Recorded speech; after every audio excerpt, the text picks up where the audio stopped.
beautiful scan. Now everything in this tank is native to our country. So England, Scotland and Wales, all the animals in here are found around those coastlines. Scan, the little guys in here, they are technically a Scandinavian species, but they do spend most of the winter months here in England where our waters are slightly warmer. So that's why these guys are in here. The reason they're jumping up and down is because in the wild they eat a lot of insects. Now insects obviously fly quite close to the surface of the water, so they've got these nice powerful tail muscles which allows them to propel themselves out of the water, leap into the air and catch those insects. So it's just a bit of a natural feeding behaviour, so they associate dinner time with jumping time. So like I say, just keep an eye out so that you don't get a scan in the face, because they have been known to jump out of the tank from all in their excitement. The other types of fish we have in here, the big ones you will see are called black bream. These guys are pretty cool, they're nice little species, and you'll notice that there are some little bare patches right on the bottom of the tank where you can see the plastic. Now that's a bream nest. Our breams have been nesting, hopefully getting on, doing a little bit of mating. So we're hoping that we'll have some baby bream coming quite soon. Also in here we have ballad rats. Now our ballad rats, there's a little funny story to go with these guys. The ballad rats, they're about this long and they're a turquoisey colour.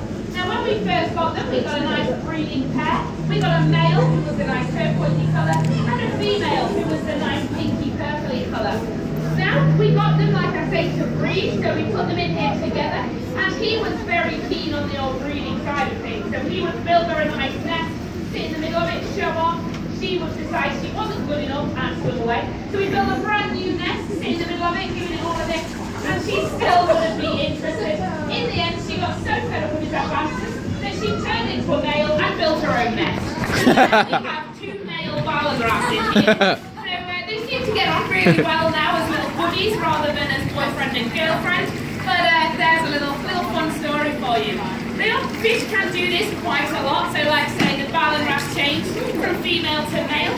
But the bream in here can do the same thing. In the wild, the bream will all be female, and then the larger ones turn into males as they grow.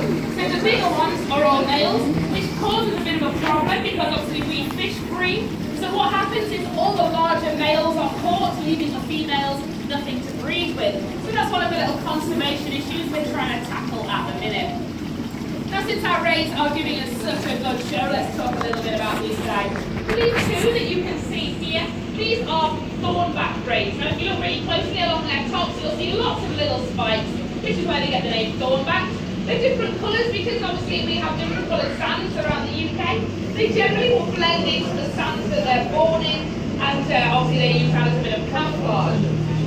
Now these guys in here are stingrays. A lot of people see a ray and assume it's a stingray. These guys don't have that sting, so they're not a stingray. They're quite different species when you see them.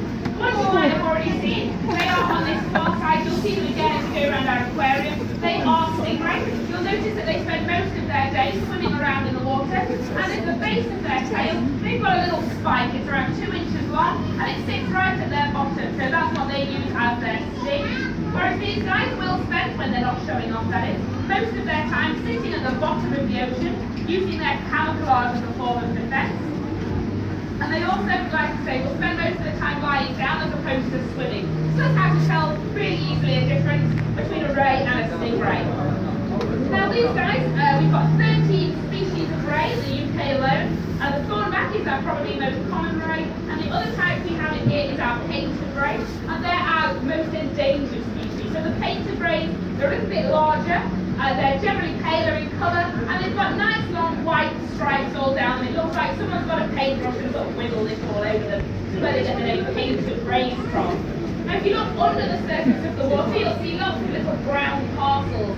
So they're called mermaid purses, and they are little ray eggs. Now our rays have been very, very busy laying eggs. So we've had around 100 eggs laid so far. We're not sure how many of them are fertilised. That's entirely up to Wayne, our male painted ray. So we're hoping in a few months we might have a few little baby rays swimming around. If we do come back towards the end of the season, make sure you check in with us here and see if we've got any little babies to show you. So rays in here, they are part of the elasmobranch family, which is exactly the same family as the shark. So sharks and rays are pretty much the same thing, except for rays are slightly different shape and they have slightly different teeth. But other than that, they're very, very similar. So these guys in here, we have 13 species of shark around the UK, ranging from our little lesser spotted dog sharks that you can see in here, right through to the massive basking shark and great white shark that often visits our coastlines. So the guys in here, the little dog sharks, you'll see they're quite long, quite thin. And then we also have Bruce, who is a bulbous shark. He's a little bit chunkier. He's quite a gentle species of shark. He's quite happy to let the little sharks swim around with him, pretending that they're his babies, and he'll be them a little bit protected. Now also in here we've got some pretty cool little fish, they're flatfish. We've got a new place, now I'm sure you've all seen a place before. We also have a turbot. I'm hoping she'll come and give us a bit of a display because she's quite a good feeder. She's our biggest flatfish in here. Now flatfish do have a bit of an odd life. When they hatch out of their eggs, they look just like any other fish. So they look a bit like our silver scarabs swimming around at the surface. What happens is they hatch and they swim away as fast as they can, so they spread themselves out all through the water. And then what happens is as they start to get a little bit older, they lose their swim bladder. Now a swim bladder is what keeps a fish swimming normally like this. Okay, she's coming round to show off for you all now. This is Tina Turbot, everyone. So what she'll do is she'll be swimming like this, and then one day that swim bladder will disappear. So she flops over to one side like that. And then it's like, you know when we get into our teenage stages, and we kind of get tall, thin, a bit lanky. It's kind of the opposite for these guys. It's like someone's coming on with a great big rolling pin, and they get really spread out, really flat. And then the weirdest part of the process is that the eye that is on the bottom of their head will migrate all the way over the top of their head, or through their brain and out onto the other side.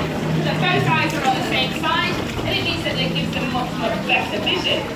So when Tina comes round, get a good look at her face, and you can see what I mean there by the eyes being on the same side. It's kind of weird. So most people do get, oh here she comes, look, get the rays and the flatfish a little bit muddled up. It's easy to do because they're a very similar shape. The easiest way to tell them apart is their tails and the way they swim. So rays use their wings to swim, which are their nice side bits there, and they have long thin tails. Whereas Tina, along with other flatfish, she still uses her tail to swim just like any other fish, and she's got a thick fish-like tail basically. So once you see the two together, they are quite easy to tell apart really. Now here at SeaLife we do have a bit of a conservation message, and we're sort of looking at sharks a little bit at the moment, and also what kinds of fish you should and shouldn't eat. Now we have at the end of our aquarium a little good fish guide. This just gives you a bit of an idea of something you can take to the supermarket with you, and it shows you what you can and shouldn't eat really, so that they're not fishing to the endangered species. So feel free to pick one of those up on your way out. Now I will leave my talk there, because I'm sure you're all desperate to go off and get on all those big rides and stuff. Thank you all for listening. If you've enjoyed the talk, or you've enjoyed the aquarium, or maybe if you haven't enjoyed the aquarium, you want to let us know, please put a little customer survey at the end of our aquarium. It's just a little